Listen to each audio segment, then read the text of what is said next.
Bonsoir. 28e live avec vous-même en direct ce soir à 19h36. Et sauf erreur de ma part, parce que je ne vais pas retrouver, j'ai pas eu de sujet à aborder. Donc ça veut dire que le premier, la première qui pose son sujet, on en débat. Je répète, le premier, la première qui pose son sujet, on en débat. Posez vos sujets ce soir, en direct.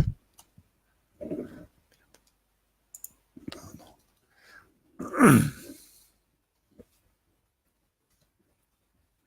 Tu as envie de parler de quoi?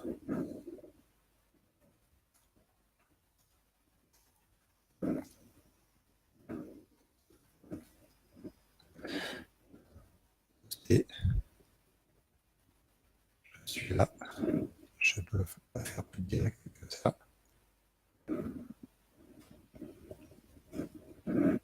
J'adore.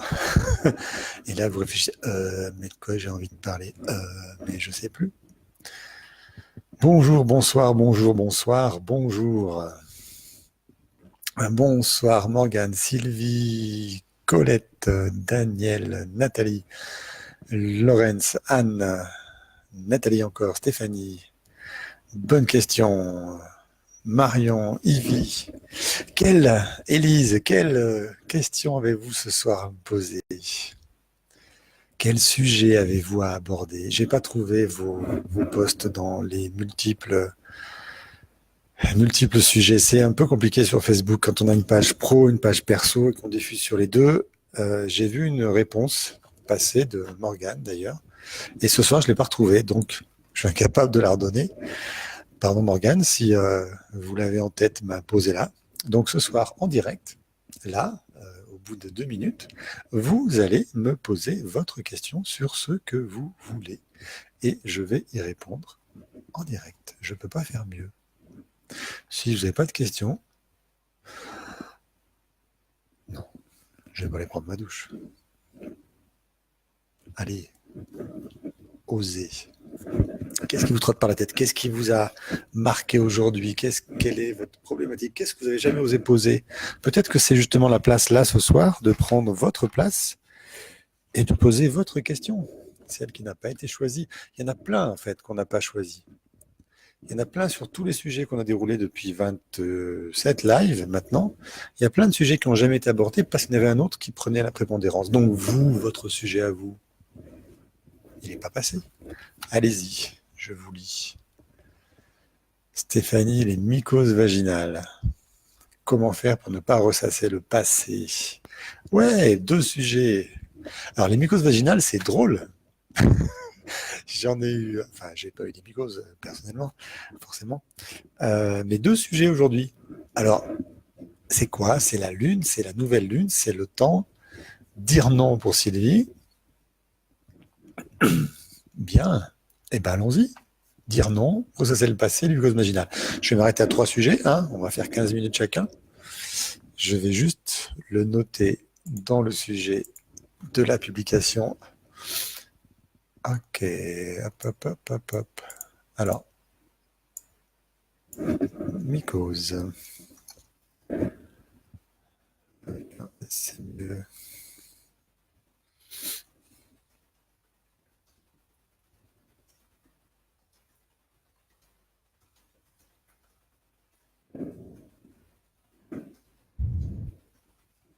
Ça vous va celle-ci? Les 3, on prend. On se fait un petit direct. Allez, c'est parti. Dans l'ordre, les mycoses. Donc plutôt en décodage biologique. On commence ce soir. Les mycoses. Je vais vous faire réfléchir. Non, pas réfléchir, mais vous poser des questions. Cécile, ça c'est le passé. Bah, voilà. Pardon, Morgane, j'ai perdu le sujet, mais Cécile aurait été contente. Donc, les mycoses. Qu'est-ce que sont les mycoses? Ce sont donc des champignons, hein, on est d'accord? Et vaginal, comme leur nom l'indique, c'est pas compliqué. Qu'est-ce qu'un champignon ça a comme rôle, comme but dans la nature? Question. J'attends vos réponses. À quoi ça sert un champignon dans la nature?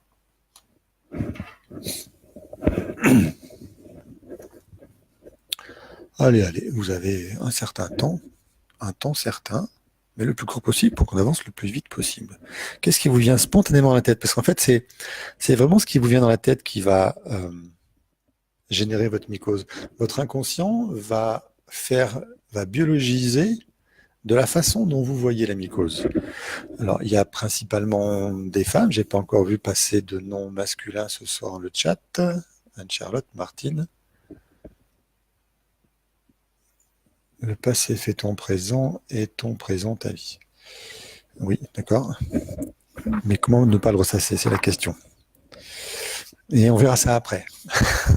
Une mycose, un champignon dans votre vie, ça fait quoi? Alors, je prends le livre parce que je m'arrête moi souvent à ce que j'ai vu. Vous allez avoir vos réponses et je vous donnerai celle du décodage en plus. À nettoyer. Un champignon, ça sert à nettoyer. Bonsoir, Nani. Oui, à nettoyer dans quel sens nettoyer?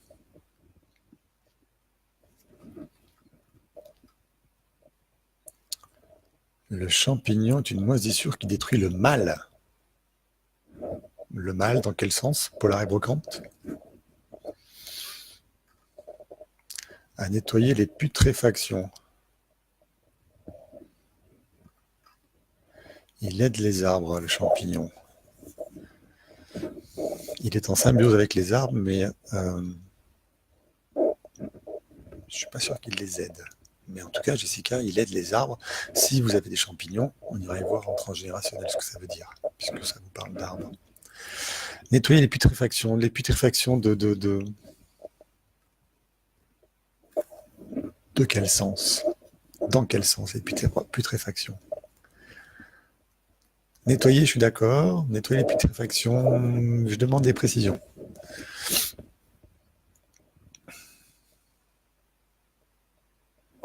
Comment il nettoie? Et qu'est-ce qu'il fait de ces putréfactions?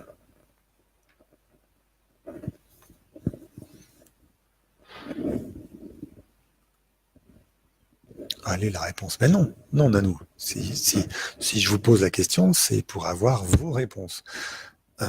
En décodage biologique, ce qui nous intéresse, c'est vos réponses. Comment vous voyez le champignon? À partir de là, on va se baser sur votre ressenti par rapport au champignon. C'est quoi un champignon pour vous? Et là, on pourra décoder quelque chose. Si je vous donne la réponse générique, ça ne sera pas forcément adapté à vous. Alors que là, vous êtes là ce soir en direct, c'est pour ça, c'est pour adapter à vous. Ok, c'est pas pour vous embêter. À rééquilibrer le sol. Je dois passer à table. Décomposition. Ben oui, mais Nanou, il faudra avoir le replay dans ce cas-là pour avoir la réponse. Parce que vous ne l'aurez pas tout de suite. Décomposition, oui. Le champignon décompose. Il décompose les dernières particules de ce qui est mort. D'accord? Quand il y a un cadavre, alors qu'il soit animal ou végétal, il va pourrir. Alors, s'il est animal, il va y avoir tout un système de charognards qui vont venir se nourrir d'abord de la charogne. Et tout ce qui va rester, ça va petit à petit se décomposer par l'effet humidité, etc. Mais les champignons vont participer, même plus que participer, ils vont prendre pleine action de la décomposition de la matière encore vivante. Alors, encore vivante en putréfaction, je suis d'accord. Et ils ne vont pas nettoyer les putréfactions, pardon, ils vont transformer. Le champignon transforme. Il prend, il se nourrit des putréfactions et hop, il en fait de l'humus. Sans champignons, vous n'avez pas d'humus dans la forêt. Ça n'existe pas. Sans humidité, donc sans champignons, se développe sur les conditions selon les espèces. Oui, bien sûr. Et Stéphanie, c'est ça que vous voulez dire. Parfait. Bonsoir Karine, bonsoir Audrey, bonsoir Blanche, Isabelle, Aizegul, et c'est tout ce qui est arrivé. Bien. Donc, un champignon, vaginale. Qu'est-ce que ça pourrait vouloir dire selon vous? Alors, de préférence, Stéphanie, parce qu'elle a posé le sujet, mais je pense qu'elle n'est pas la seule à en avoir eu, puisque c'est quelque chose d'assez courant. Avoir de la vie dans l'obscurité, puisqu'il ne se nécessite pas de lumière. Avoir de la vie dans l'obscurité. Ok. Donc, Sylvie, si vous avez des mycoses vaginales, c'est pour avoir de la vie dans l'obscurité. Qu'est-ce que c'est obscur dans votre vagin? Avoir de la vie, ça veut dire que c'est un peu mort. Ok, réfléchissez à ça.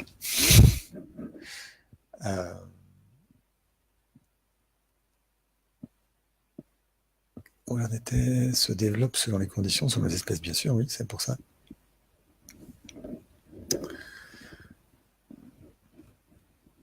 Papillot, c'est pas champignon, c'est un virus. Attention. Donc, ce champignon, dans votre vagin, qu'est-ce qu'il cherche à décomposer et à transformer?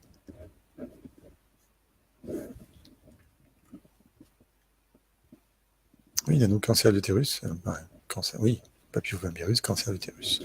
Mais ça, Nanou, on peut l'aborder dans un prochain live. Vous me posez la question et on débat longuement sur le papillomavirus. J'ai plein de choses à dire dessus, mais c'est pas le sujet ce soir. Bonsoir Muriel. Donc, qu'est-ce que ce champignon vient transformer dans votre vagin? À quoi il sert?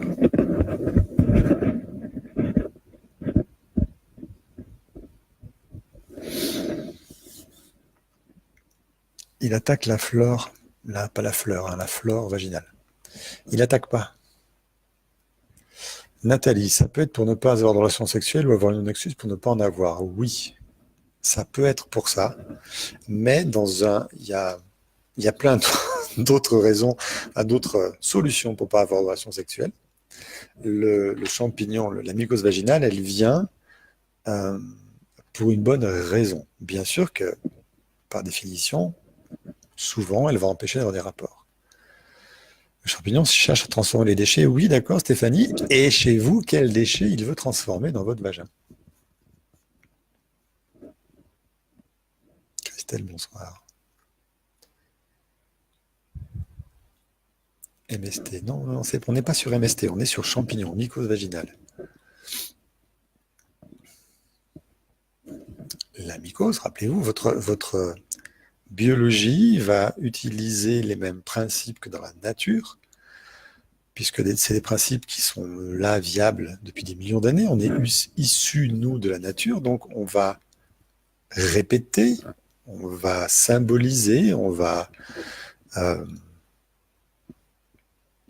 paraphraser, il manque un mot là, pardon, la nature. Les toxines, non, c'est pas les toxines, Stéphanie. Un lien avec le chakra racine, dans un sens énergétique, oui, mais pas dans un sens biologique. La mycose vaginale est une MST. C'est sexuellement transmissible, je suis d'accord, mais les peaux mortes, non, il n'y a pas de peau. C'est une muqueuse, le vagin. Allez, je vous le donne. Qu'est-ce qui se trouve généralement dans votre vagin? Je ne vais pas vous faire répondre, hein, c'est un pénis. Globalement, c'est comme ça qu'on était conçu dans la biologie depuis des millions d'années. Dans toutes les espèces animales, il y a des vagins et des pénis.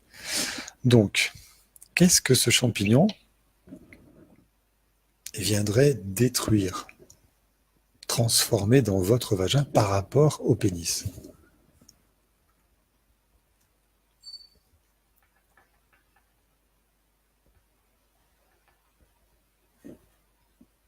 Allez.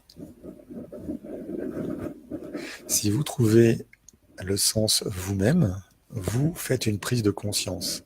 Si je vous le donne, c'est du travail pré-mâché, vous n'aurez pas d'impact émotionnel. Je préfère vous faire languir. Le sperme, ça peut être le sperme, la semence, ok. C'est pas mort le sperme, la semence, c'est vivant. Vous voyez la différence? Dans votre vagin, oui, il y a du sperme, de la semence, mais c'est vivant. C'est plus subtil que ça. Je vais dire autre chose. Laver les anciens partenaires. Oui, Muriel. Et oui, votre vagin a le souvenir des pénis de vos anciens partenaires. Vous faites des mycoses, généralement. Alors, je dis généralement, mais il n'y a pas de garantie là-dessus. Hein. C'est vous qui allez me dire. Généralement avec des nouveaux partenaires. Pourquoi? Parce que votre vagin a la mémoire de l'ancien partenaire. Et que finalement, l'histoire d'avant, c'était pas mal. Donc, c'est un deuil à faire. Rappelez-vous, champignon, il mange ce qui est mort en train de se décomposer, il va le décomposer, donc ça parle de quelque chose qui est passé. Donc, c'est les anciens partenaires, c'est pas le nouveau. Ok? N'incriminez pas votre nouveau partenaire. Alors, Blanche, je suis d'accord, modification du pH du partenaire n'est pas le même, d'accord, mais vous n'avez pas. Enfin, il faudra mesurer les pH de tout le monde. Des mauvais éléments qui ont été déposés par l'autre.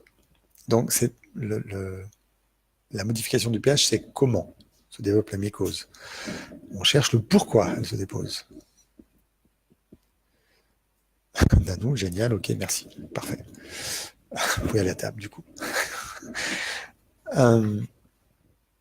Cette mycose vient détruire le souvenir, le deuil non fait, en fait, de l'ancien partenaire.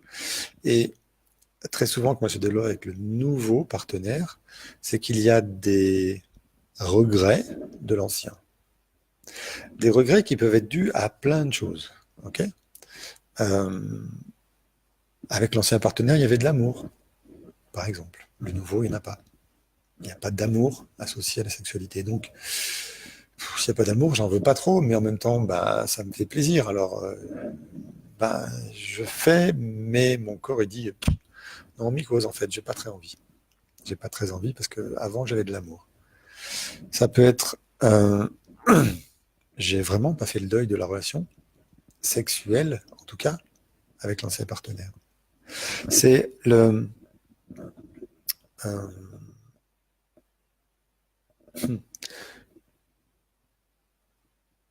le début, la prise de conscience de ah ouais, c'était pas mal. C'est le début. C'est quand je prends conscience que ah ouais, c'était pas mal.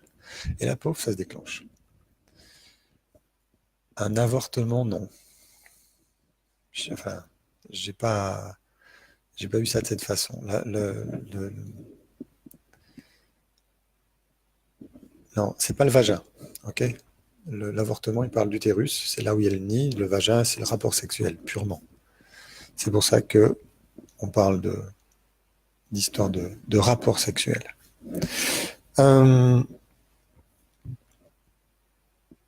Ça vous parle, cette histoire d'anciens partenaires?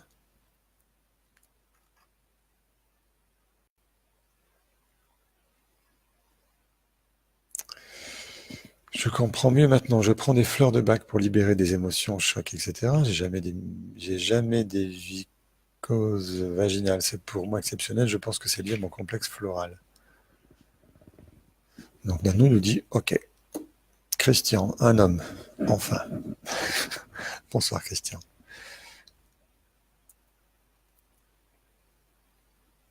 Comment on explique que je n'ai jamais eu? Parce que simplement, vous biologisez pas ça. Vous faites vos deuils, même si elles sont désastreuses. Au contraire, si elles sont désastreuses, on a plutôt tendance à les oublier, vos relations. C'était qui? C'était Jessica. Okay. Si vos relations précédentes sont désastreuses, vous les oubliez. Vous passez aux nouvelles. Pas de deuil à faire, c'est facile. Et Stéphanie nous confirme en lien à ce que tu dis, oui. J'ai une copine qui en a régulièrement, mais elle n'a eu que son mari en partenaire. Tant que la copine n'est pas là, on ne peut pas en parler, Sylvie. Peut-être que ça nous invite à lâcher sur le couple idéal.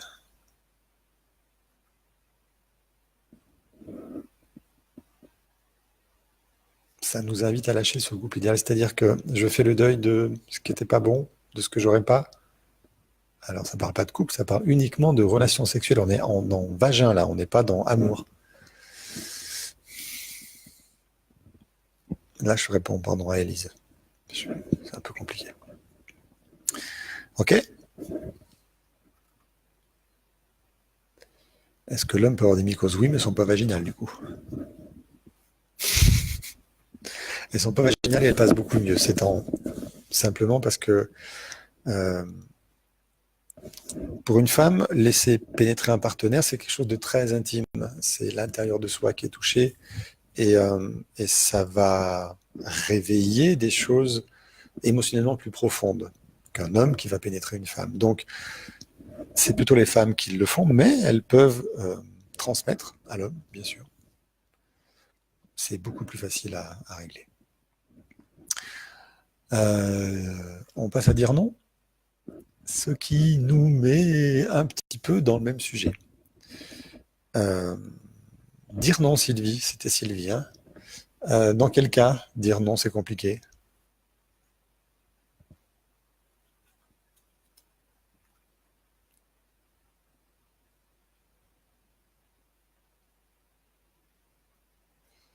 Stéphanie, sans compter que je viens d'avoir un œuf de yoni au quartz rose qui libère aussi tout ce qui est sexuel. Donc je suis contente de ce que tu m'apprends et c'est vrai en lien avec tout cela. Génial, vive le nettoyage, oui. Sylvie, qui c'est qui a dit aussi dire non? Il y a quelqu'un d'autre au début qui a dit ça. Celles ou ceux qui ont du mal à dire non. Dans quel cas et à qui?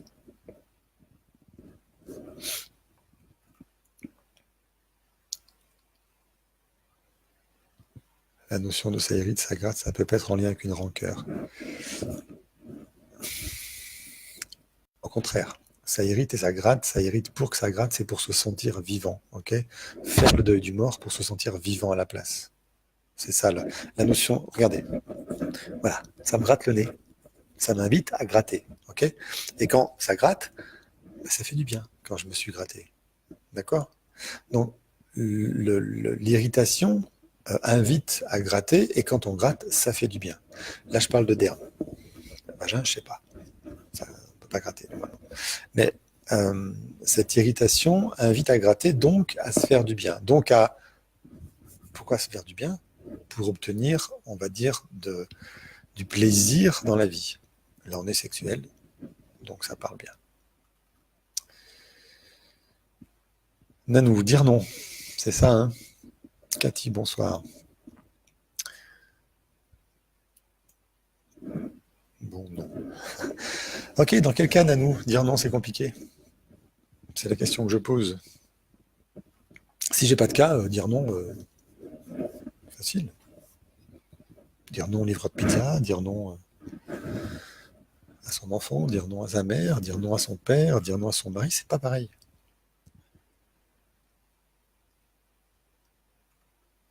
J'ai jamais eu de mycose vaginale, Élie, je confirme.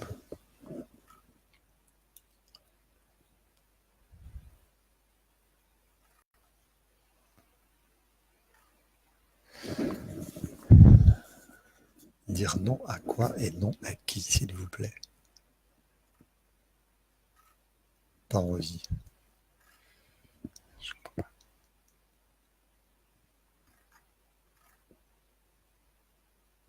Pardon, mais plaisir, pas envie, Nanou, je ne comprends pas. Il faut faire des phrases parce que je ne comprends pas ce que ça veut dire, tout ce que vous dites derrière.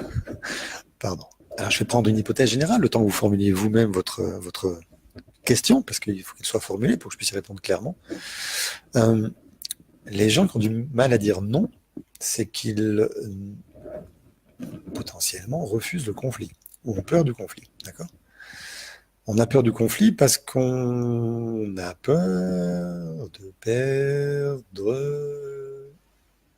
l'amour de l'autre. Ben oui, si je suis en conflit avec lui, je perds son amour. Donc, je ne dis pas non. Comme ça, je ne rentre pas en conflit. Comme ça, je ne perds pas l'amour. Mais, qu'est-ce que je fais quand je dis pas non? Nanou, pas envie de recevoir un pénis, on est passé à autre chose. Je ne sais pas de quoi vous parlez non plus. Pardon, on est sur dire non. Ah, peut-être c'est dire non, pas envie de recevoir un pénis, c'est ça? C'est compliqué à dire quand c'est important. Compliqué à dire non quand c'est important de dire non. Oui, dire non serveur, c'est ça. Ok. Et donc, vous n'arrivez pas à dire non par rapport à recevoir ce pénis. Donc, on reste vraiment dans la sphère vaginale ce soir. Super, ça s'enchaîne bien. Si vous n'arrivez pas à dire non au rapport sexuel, qu'est-ce que vous risquez de perdre? Est-ce que perdre l'amour, ça vous parle? C'est pour être aimé, sauf qu'on se perd exactement. C'est ce que je viens de dire. Pardon, je n'avais pas fini de dire, merci Nathalie de préciser.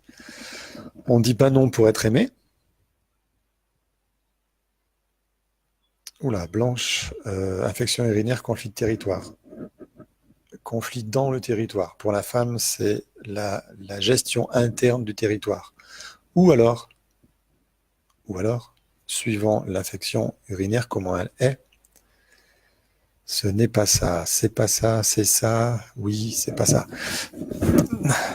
Pardon, le chat déroule très vite, il y a plein de questions qui s'interfèrent les unes avec les autres, donc quand vous dites non ou oui, je ne sais plus de quoi vous parlez, parce que je ne sais pas de quoi je parlais il y a 10 secondes.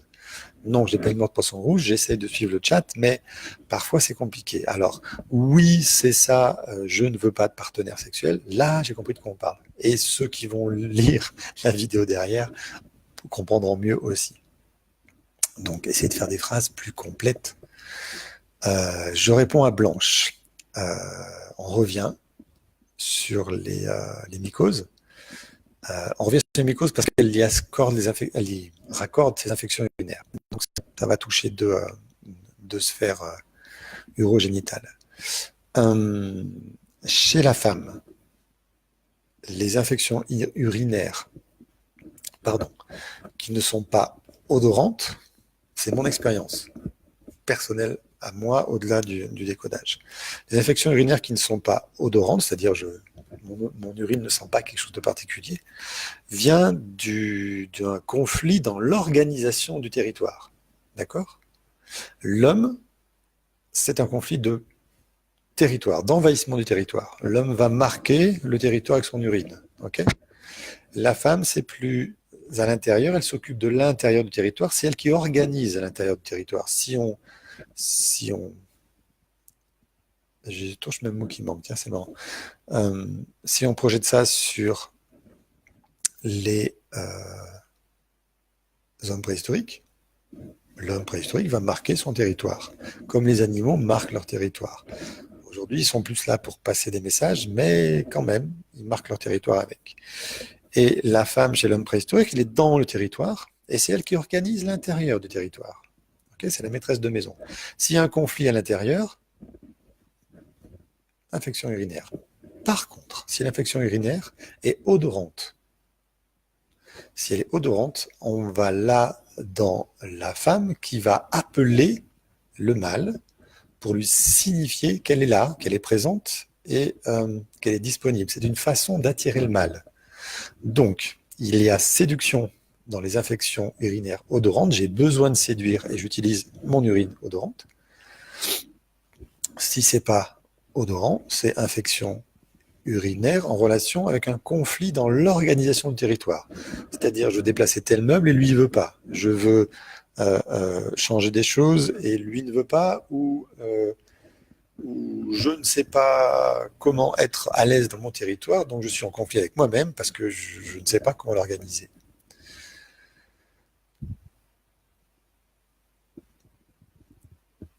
On ne dit pas non pour rester en lien pour texte que oui.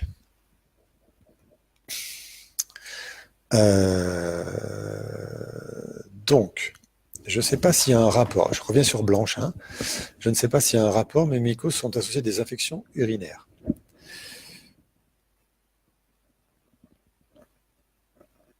J'ai vu des infections urinaires aussi qui servaient à nettoyer. Parce que l'infection urinaire va créer une énorme, plus importante envie d'uriner, en tout cas, c'est plus souvent, c'est plus courant, et ça vise à nettoyer. L'infection urinaire va nettoyer la vessie, Donc, encore une fois, l'intérieur du territoire, chez la femme. L'affection urinaire, c'est pour l'homme être plus fort à l'extérieur du territoire. Mon territoire est envahi, il faut que je réponde plus fort, donc affection urinaire. Et territoire, c'est ce que vous voulez mettre derrière territoire. Ida, Muriel, Rox, Sandra, Karine, bonsoir. On revient sur dire non. Nanou, pas envie de faire l'amour, donc c'est simple, suite à mon expérience, dire non. Mais du mal à dire non quand même. Donc, il faut aller guérir cette mauvaise expérience pour vous autoriser à retrouver votre capacité féminine d'accueillir l'homme en toute sécurité. Puisque si maintenant vous avez envie de dire non, c'est que cette mauvaise expérience, elle a été traumatisante et c'est hors de question que quelqu'un vous pénètre à nouveau. Si vous guérissez ça, vous aurez plus de mal à dire non et à retrouver à la fois votre capacité de dire non quand vous voulez vous faire respecter. C'est peut-être aussi ça qui vous est proposé à travers le dire non. Apprendre à se faire respecter peut-être. Mais aussi votre capacité à être dans votre féminité, dans votre puissance, malgré votre apparente fragilité de femme pénétrée. La femme est puissante quand elle accueille. Les infections urinaires sont au nettoyage. Non, non, il n'y a pas de règle. D'accord? Il n'y a pas de règle des infections urinaires. C'est ça, ça ou ça. Il n'y a pas de c'est ça. Jamais de grands principes. Des grandes hypothèses et on explore chaque hypothèse. Audrey, je suis désolé, on n'est pas sur l'infection urinaire, on ne va pas déborder. Si vous avez la question, vous posez ça dans un prochain live. Là, ce soir, il n'y avait pas de question, donc on fait du live. Du live, c'est dire non, ne pas ressasser le passé. Il ne reste pas beaucoup de temps. Cécile, ne pas savoir dire non, pour moi, revient à ne pas s'écouter. Manquer d'amour pour soi, ce qui nous fait le chercher à l'extérieur, nous fait accepter les situations pour être aimé et ressentir le moins intérieur de nous. Tout à fait. Blanche, merci à vous pour la question. Ne pas savoir, c'est exactement ça, Cécile. On ne s'écoute pas pour ne pas perdre l'amour. Mais si on ne s'écoute pas, on ne se respecte pas, donc on perd notre identité. Comment faire pour ne pas perdre notre identité? Eh bien, ne pas avoir peur de perdre l'amour. C'est simple, basique, évident, posé comme ça. Ah ouais, cool, si j'ai pas peur de perdre l'amour, je peux dire non. Effectivement, si vous n'avez pas peur de perdre l'amour de l'autre, vous pouvez dire non. Maintenant, comment on fait pour ne pas avoir peur de perdre l'amour? Ma question qui suit, du coup, c'est pourquoi vous avez peur de perdre l'amour de l'autre? Qu'est-ce qui vous apporte?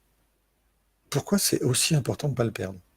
Parce qu'en fait, si c'était important, si c'était pas important de le perdre, il n'y aurait pas de problème. Vous n'auriez pas peur de le perdre. Marie, bonsoir.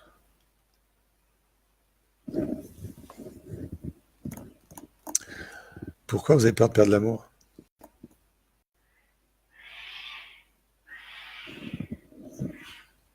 Les chats qui se battent. Vous avez peur de l'amour, peur de perdre l'amour, parce que, il n'y a que lui qui peut vous le donner.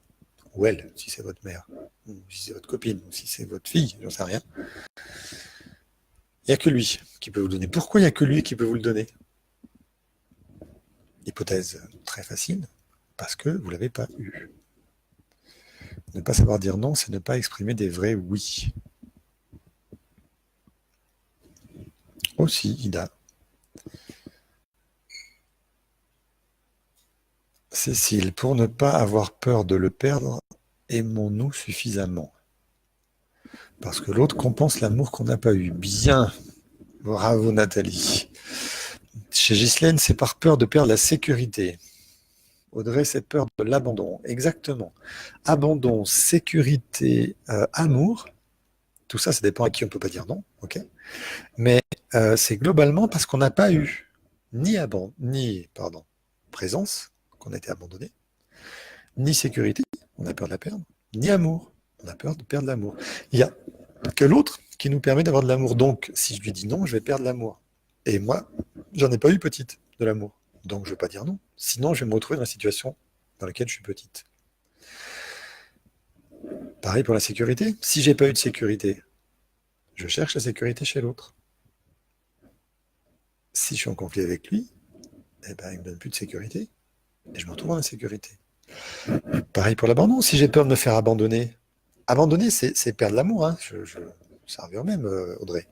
Peur d'être abandonné, c'est on m'aime plus, on m'abandonne. Je ne suis pas jeté, attention. C'est pas peur du rejet, parce qu'il y a aussi la peur du rejet. On peut ressentir le rejet par n'importe qui, y compris quelqu'un qui ne nous aime pas, qui ne nous a jamais aimé. Par contre, l'abandon, il faut que la personne nous ait aimé à un moment, qu'elle ait été présente. Sinon, on ne peut pas nous abandonner, elle n'était pas là. On peut se sentir rejeté et pas abandonné. C'est deux choses différentes. Donc, encore une fois, si on travaille sur ce que nos parents ont su nous donner, ou sur leurs défaillances plutôt, sur ce qu'ils n'ont pas su nous donner, on va réparer chez soi, en soi, l'amour qu'on aurait dû avoir, et on n'aura plus besoin de l'amour des autres, de la sécurité des autres, et de la présence des autres. Et comment on travaille ça? Eh bien, en thérapie TEFT, on le fait très bien. L'autre est doté d'un énorme pouvoir. Alors, il n'est pas doté d'un énorme pouvoir, Muriel. On lui donne un énorme pouvoir. On donne un énorme pouvoir à l'autre, parce que l'autre, nos parents, c'est la référence, et la référence émotionnelle dans laquelle on s'est construite. Hein. Rappelez-vous, vous êtes construit émotionnellement, psycho-affectivement, pour parler technique, de moins 9 mois à 6 ans. Pendant cette période-là, vous êtes dans votre construction psycho-affective. Si votre parent ne vous donne pas de sécurité, vous apprenez pas ce que c'est que la sécurité. Si votre mère ne vous aime pas inconditionnellement, parce qu'attention, des mères qui aiment de la mauvaise façon, il y en a plein. Donc si votre mère ne vous aime pas inconditionnellement, vous êtes en manque d'amour. Et vous allez le chercher chez l'autre une fois adulte. Puisque c'est plus vos parents qui vous l'a donné, puisque de toute façon, vos parents, ils ne vont pas changer, et de toute façon, il faut vous construire en tant qu'adulte. Donc, vous transférez ce manque-là de l'enfance, hop, chez l'adulte. Et c'est votre partenaire qui devient votre mère potentielle pour vous donner l'amour.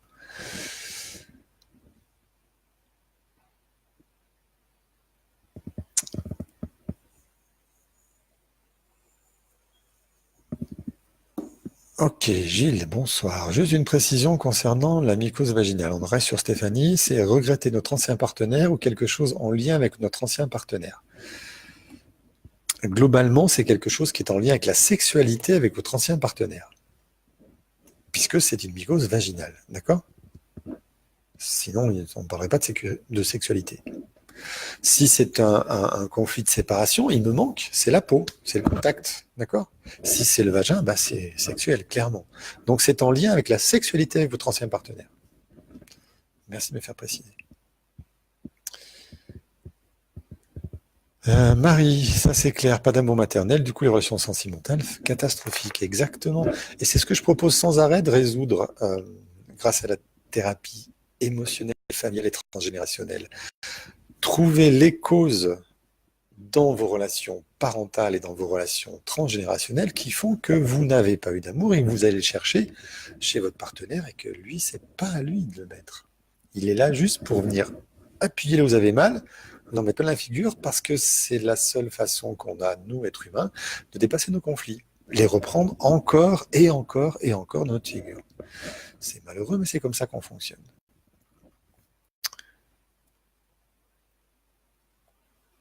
Ah ben oui, Marie.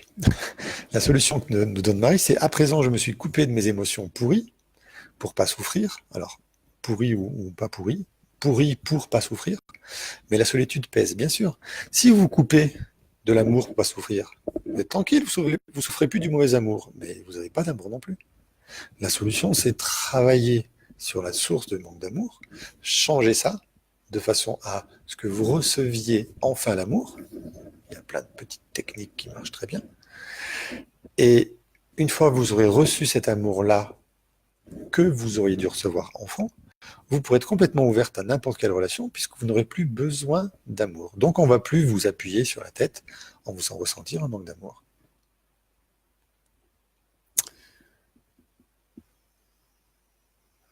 Oui, mais les émotions pourries, ça marche aussi. Marie, ne vous inquiétez pas.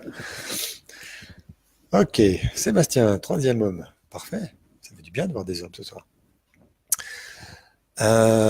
Du coup, ils ne viennent pas pour les mucoses vaginales, à moins qu'ils en souffrent avec leur partenaire et ils trouvent un sens à ça. Vous venez peut-être pour dire non, savoir dire non, je viens d'en parler. Et maintenant, on va passer à comment ne pas ressasser le passé. Comment ne pas ressasser le passé? Vaste sujet.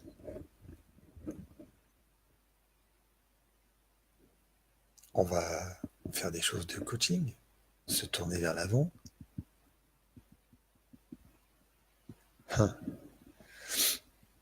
Qu'est-ce que ça vous apporte de ressasser le passé? Pour les deux qui ont hurlé, ouais, ressasser le passé, ça me parle, ça me parle. Donc, qu'est-ce que ça vous apporte de ressasser le passé? Allez.